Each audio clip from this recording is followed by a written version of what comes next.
नमस्कार, मैं हूं अंजलि और आप देख रहे हैं डीबीएस टीवी। तो चलिए शुरुआत करते हैं आज की प्रमुख खबर। वालों की आवाज को क्या हो गया? मोदी जी को 400 पार कराना है या नहीं कराना है? तीसरी बार प्रधानमंत्री बनाना है या नहीं बनाना है? देवेश चंद्र ठाकुर को संसद में भेजना है या नहीं भेजना है?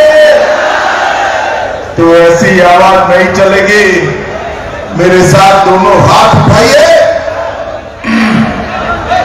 विजय के संकल्प का मुट्ठी दीजिए और प्रचंड आवाज से बोलिए, जय श्री राम, जय जय श्री राम। मंच पर उपस्थित धर्मशिला गुप्ता जी, भाजपा के वरिष्ठ नेता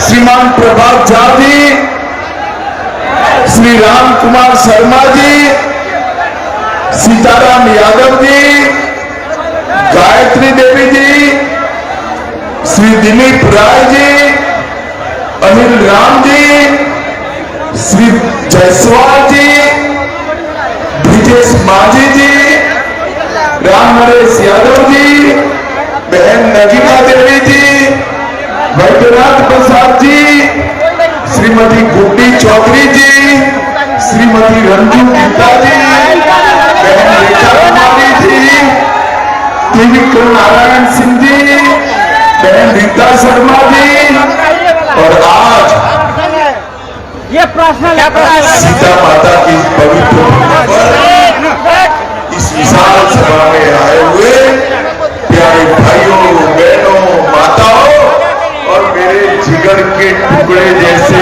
युवा मित्रों, आप सभी को मेरा आभार। भाई कैमरा वाले, ओ भाई, ये दोनों कैमरा वालों जरा इधर उधर आ जाओ, काम का ईश्वर आ जाओ। भाई सुनते नहीं हो? सुनते नहीं है आप? ईश्वर आ जाओ।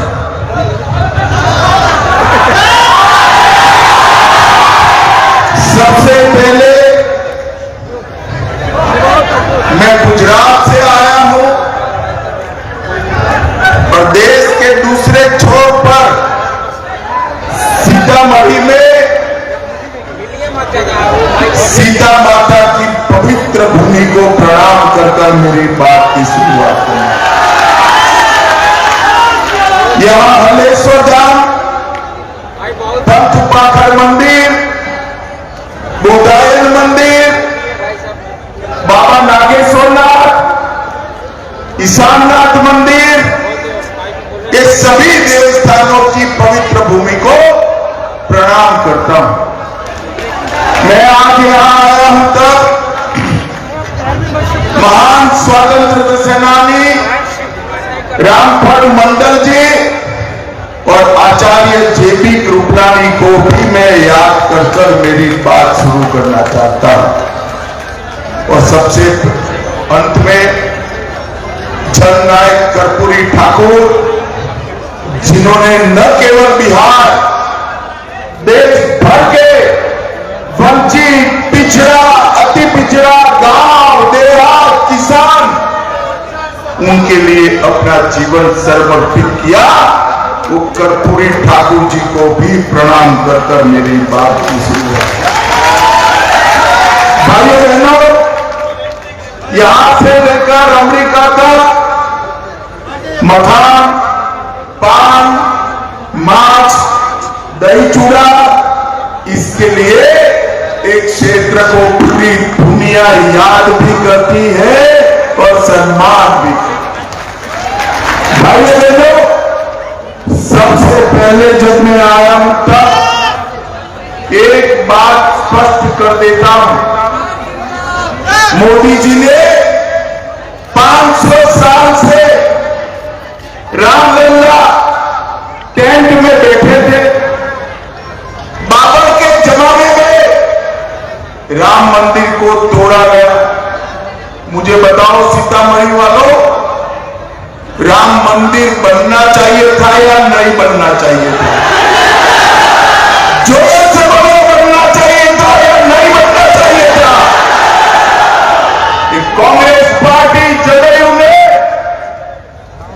सपोर्ट किया।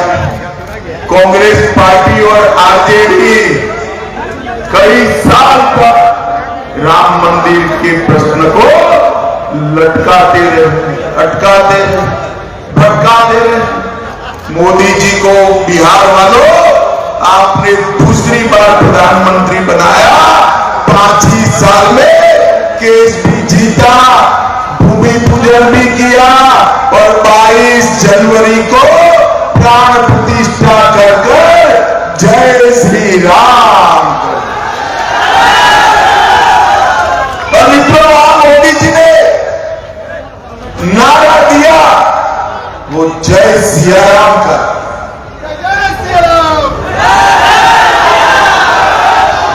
संघर्ष का नारा जय श्री राम था। मोदी जी ने आगे मां सीता को छोड़कर भक्ति और समर्पण का नारा दिया जय सिया राम। और भाइयों बहनों, जब इसकी प्राण प्रतिष्ठा होती थी, लालू जी, इनके बेटे खड़गे जी, राम बाबा, सबको निमंत्रण दिया गया, कोई नहीं गया, कोई नहीं गया। आप सीतामढ़ी वालों पूछना जरा क्यों नहीं गए? क्यों नहीं गए मालूम है? वो अपनी वोट बैंक से डरते हैं, वोट बैंक से डरते हैं। भाइयों बहनों, हम भारतीय जनता पार्टी वाले वो वोट बैंक से नहीं डरते हैं। मोदी जी ने अयोध्या में रामलला का मंदिर बनाया, एक काम पूरा हुआ, अब काम बाकी है मां सीता की जन्मभूमि पर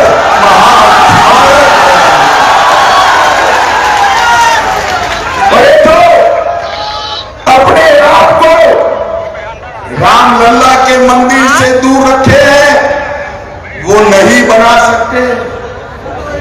सीता माता का भव्य, उनके त्याग, समर्पण, तपस्या और आदर्श पूरे देश की महिलाओं के रखने वाले जीवन का इनके अनुरूप स्मारक अगर कोई बना सकता है, मंदिर कोई बना सकता है, तो नरेंद्र मोदी और भारतीय जनता पार्टी।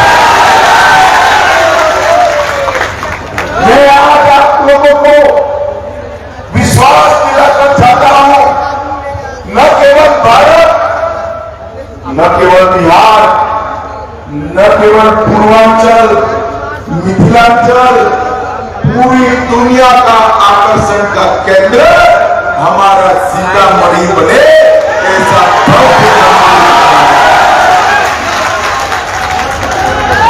भाइयों बहनों, अभी अभी मोदी जी ने जननायक कर्पूरी ठाकुर को भारत रत्न कर्पूरी ठाकुर बनाने का काम किया है। मैं आज लालू जी को पूछना चाहता हूं, लालू जी, बिहार और केंद्र मिलकर आप 25 साल सत्ता में रहे, कभी कर्पूरी ठाकुर जी को भारत रत्न देना याद आया? आपको नहीं आएगा, क्योंकि आपका काम तो बेटा, बेटी, दूसरी बेटी, तीसरी बेटी, उसका ही। भाइयों बहनों, कर्पूरी ठाकुर वो व्यक्ति थे जिसने अति पिछड़ा समाज, किसान, गांव, गरीब, दलित, इस सभी के जीवन को आगे बढ़ाने का काम किया। और नरेंद्र मोदी जी आज वही एजेंडा को आगे बढ़ा रहे, और इसलिए मोदी जी ने कर्पूरी ठाकुर को भारत रत्न कर्पूरी ठाकुर बनाकर हमेशा के लिए इतिहास में अमर करने का काम हमारे। आज लालू जी सत्ता की राजनीति के लिए, अपने बेटे को मुख्यमंत्री बनाने के लिए पूरा जीवन, एक राजनीतिक पार्टी का भी जीवन होता है, पूरा जीवन जिस कांग्रेस अति पिछड़ाओं का विरोध करने में डाला, वो कांग्रेस पार्टी की गोदी में लालू जी बैठे। भाइयों बहनों, मैं बताना चाहता हूं, पिछड़ा वर्ग और अति पिछड़ा वर्ग को आरक्षण देने का सबसे पहला रिपोर्ट अगर कभी आया तो काका साहेब कालेलकर कमीशन 1955 में आया। कांग्रेस का जमाना था, राहुल जी के दादी के पिताजी शासन करते थे, रिपोर्ट को बस्ते में डाल दिया। पिछड़ा अति पिछड़ा का आरक्षण सालों तक पिछड़। फिर मंडल कमीशन बना, राहुल जी की दादी आई, उन्होंने भी मंडल कमीशन के रिपोर्ट को बस्ते में डाला और पिछड़ा अति पिछड़ा को आरक्षण नहीं। फिर राहुल जी के पिताजी आए, जब मंडल कमीशन की रिपोर्ट संसद में चर्चा हो रही थी, 2 घंटा 40 मिनट तक राजीव गांधी ने उसका विरोध करने का काम किया। विरोध करने का काम उन्होंने कभी भी पिछड़ा अति पिछड़ा महिलाओं के लिए आरक्षण के लिए एक कांग्रेस पार्टी ने काम नहीं। खैर, आरक्षण मिल गया, संवैधानिक मान्यता नहीं मिल रही। मोदी जी आए, मोदी जी देश के सबसे पहले अति पिछड़ा प्रधानमंत्री हमारे प्रिय नेता नरेंद्र मोदी है। मित्रों, नरेंद्र मोदी जी आए, उन्होंने पिछड़ा वर्ग आयोग को बनाकर पिछड़ा वर्ग को संवैधानिक मान्यता देने का काम हमारे नेता नरेंद्र मोदी जी ने। मोदी जी आए तब तक केंद्र की संस्थाओं में ओबीसी का आरक्षण नहीं था। मोदी जी ने सारी परीक्षाओं में, नीट में और सब एग्जाम में, सैनिक स्कूलों से लेकर सब जगह 27% आरक्षण करने का काम नरेंद्र मोदी जी ने किया। मित्रों, नरेंद्र मोदी। और मैं लालू जी को कहना चाहता हूं, सालों से पिछड़ा वर्ग की राजनीति कर रहे हो।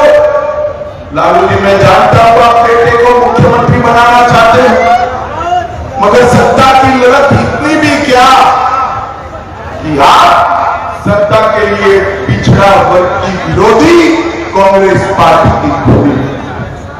माताओं खोलो, 7 साल तक कांग्रेस पार्टी ने राज किया, लालू जी ने राज किया। मुझे बताओ, 7 करोड़ गरीबों का कभी भला करने का सोचा? नरेंद्र मोदी जी ने इस 7 करोड़ गरीबों को आगे बढ़ाने का काम नरेंद्र मोदी जी ने किया। भाइयों बहनों, मैं सिर्फ बिहार की बात करना चाहता हूं। बिहार में 86 लाख किसानों को 6,000 रुपया हर साल देने का काम नरेंद्र मोदी जी ने। 1,60,00,000 गरीबों को नल से जल देने का काम नरेंद्र मोदी जी ने किया। 88 लाख लाभार्थियों को 5 लाख तक का सारा स्वास्थ्य का खर्चा नरेंद्र मोदी जी ने माफ कर दिया। 1,33,00,000 घरों में शौचालय बनाया। 9 करोड़ लोगों को प्रति व्यक्ति प्रति माह 5 किलो मुफ्त राशन देने का काम नरेंद्र मोदी ने किया। 40 लाख गरीबों को घर दिया। और मुझे बताओ, सीतामढ़ी वालों, कोरोना का दोनों टीका लगा है या नहीं लगा है? अरे भाई, ऐसे नहीं दिखाई पड़ता, जरा हाथ कर दिखाओ, दोनों टीका लगा है ना? किसी को 4 आना भी देना पड़ा है क्या? अरे थोड़ा से वो देना पड़ा है क्या? ऊपर से कॉफी पिलाकर मोदी जी ने 2 टीका लगाकर पूरे भारत को कोरोना से सुरक्षित करने का काम हमारे नेता नरेंद्र मोदी ने किया। और भाइयों बहनों, उस वक्त ये तेजस्वी और राहुल बाबा कह रहे थे टीका मत लीजिए, ये मोदी टीका है, बीमार पड़ जाओगे। ये तो अच्छा है कि राहुल बाबा का बिहार वाले सुनते नहीं, सबने टीका अब सबने पूरे भारत में टीका लगाया। तो एक दिन रात को चुपके चुपके राहुल बाबा और उनकी बहन भी टीका लगा कर आए। अरे राहुल बाबा शर्म करो, कोरोना जैसी महामारी में भी आप राजनीति करते हो। भाइयों बहनों, जनता का भला ये लोग नहीं कर सकते। जनता का भला नरेंद्र मोदी के नेतृत्व में, नीतीश कुमार के नेतृत्व में भारतीय जनता पार्टी और जदयू कर सकते हैं। मैं आज सीतामढ़ी वालों को बताऊं, लालू जी बिहार करते करना ही चाहिए, परंतु मैं लालू जी आपको पूछने आया, बिहार के अंदर 15 साल आप मुख्यमंत्री रहे, 10 साल केंद्र में मंत्री रहे, बिहार को केंद्र से कितना रुपया, जवाब नहीं देते। मगर भैया मैं भी पलिए का बेटा हूं, जवाब लेकर आ रहा हूं। सुनना चाहते हो क्या? सुनना चाहते हो ना? देखिए 2004 से 14 तक दे दीजिए उसको, बिहार को 2,80,000 दे दीजिए। कितना दिया था? अरे जोर से बोलो, कितना? 2,80,000। और मोदी जी ने वही 10 साल में 14 से 24 में 11,23,000 करोड़ रुपया देने का काम नरेंद्र मोदी। बिहार का इंफ्रास्ट्रक्चर, इसकी शिक्षा व्यवस्था, इसकी स्वास्थ्य की सुविधाएं, हर घर में नल, हर घर में जल, हर घर में शौचालय, गैस का सिलेंडर, 5 किलो अनाज और फ्री ऑफ कॉस्ट मुफ्त में 5 लाख का इलाज, ये नरेंद्र मोदी जी ने।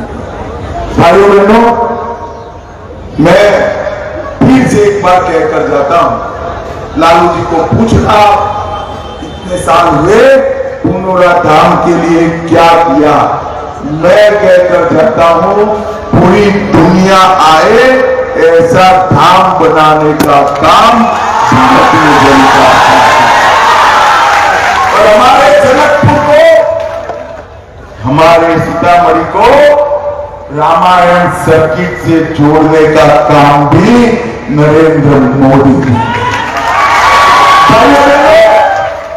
रीगा का चीनी मिल बहुत बड़ा था, अंग्रेजों के जमाने से रीगा की चीनी हमारे गुजरात तक आती थी, 5 साल से बंद पड़ी है। मोदी जी ने कोऑपरेटिव डिपार्टमेंट शुरू किया है, रीगा का चीनी मिल चालू करने की जिम्मेदारी भारतीय जनता पार्टी की।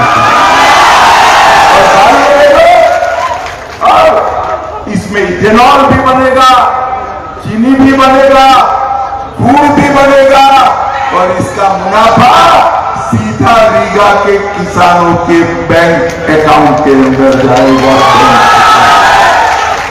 भाइयों बहनों, मैं आप पूछने आया, आपको जंगल राज चाहिए या विकास राज चाहिए? जरा जोर से बोलो, जंगल राज चाहिए या विकास राज चाहिए? ये लालू एंड कंपनी विकास कर सकती है क्या? कर सकती है?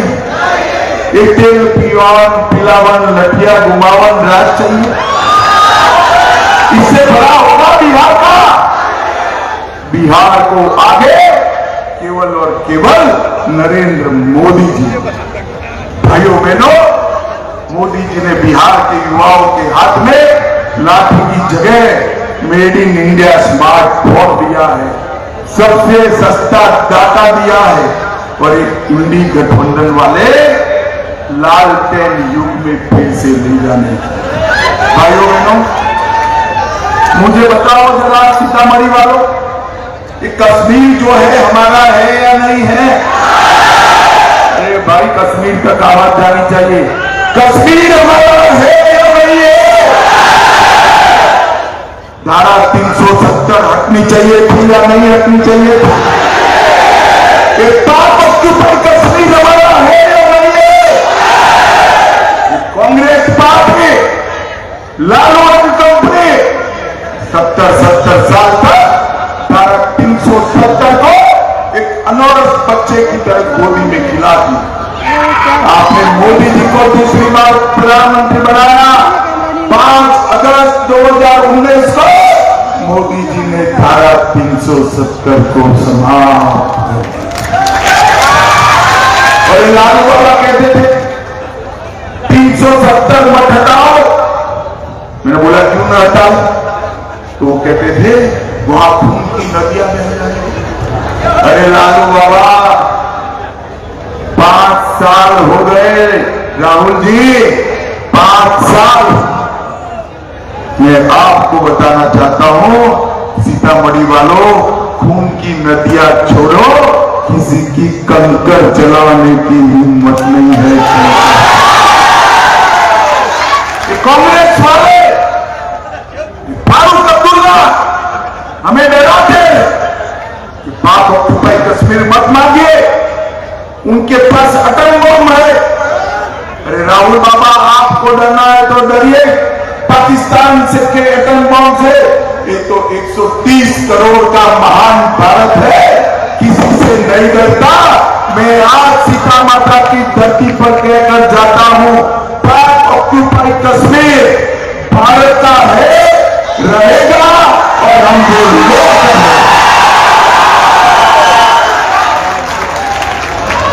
भाई ये पूरे बिहार और झारखंड में कांग्रेस के राज में नक्सलवाद हुआ। मोदी जी आए, विगत 5 साल में ही बिहार, झारखंड, तेलंगाना, आंध्र प्रदेश, ओडिशा, मध्य प्रदेश, महाराष्ट्र आतंकवाद समाप्त हो गया, नक्सलवाद समाप्त हो गया। और भाइयों बहनों, छत्तीसगढ़ में थोड़ा बचा कुचा है। मेरी मोदी गारंटी सुनकर रखो, 2 साल में छत्तीसगढ़ के नक्सलवाद को भी हम समाप्त कर देंगे, समाप्त। भाइयों बहनों, यहाँ की बॉर्डर सुरक्षा, नेपाल की बॉर्डर पर अब एंक्रोचमेंट हो रहा है। मैं आपको बताकर जाता हूं, नेपाल की बॉर्डर को सुरक्षित करना ये अगली सरकार में नरेंद्र मोदी का प्राइम एजेंडा है, प्राइम एजेंडा। भाइयों बहनों, आज मैं यहां आया हूं तब हमारे सीतामढ़ी के लिए मोदी जी ने ढेर सारे काम किए। 700 करोड़ से शिवहर, सीतामढ़ी, जयनगर, नरैया 2 लेन सड़क का निर्माण किया। सीतामढ़ी टोपरी बेनीपट्टी में 55 किलोमीटर की सड़क बनाई। जामरा नदी पर सुपोना ब्रिज बन रहा है।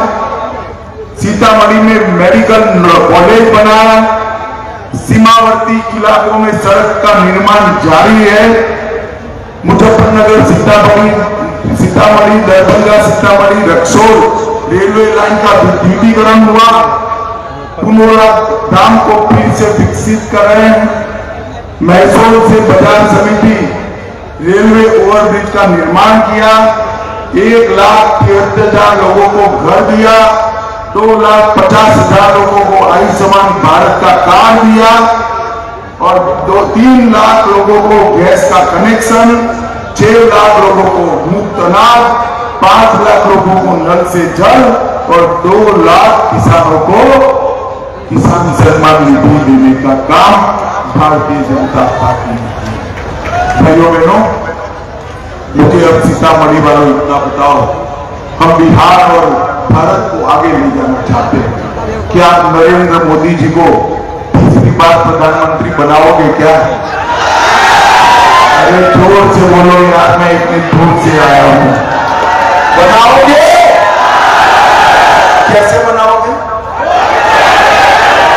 कैसे बनाओगे? अरे कैसे बनाओगे? मैं बताता हूं वोट कहां लेना है। देवेश चंद्र ठाकुर जी आगे आइए जरा। हमारे साथी देवेश चंद्र ठाकुर का तीर का निशान है। जरा जोर से बोलो, कौन सा निशान है? तीर के निशान पर पूरे बिहार में जहां जहां वोट दोगे वोट सीधा नरेंद्र मोदी को मिल जाएगा। समझ गए आप? तो मुझे बताओ, तीर के निशान पर वोट डालोगे? अरे जोर से बोलो भाई, डालोगे? 400 पार कराओगे? लालू जी का सुपड़ा साफ करोगे? फिर से मोदी सरकार बनाओगे? तो मेरे साथ दोनों हाथ उठाइए, विजय के संकल्प की युक्ति दीजिए और प्रचंड आवाज से बोलिए,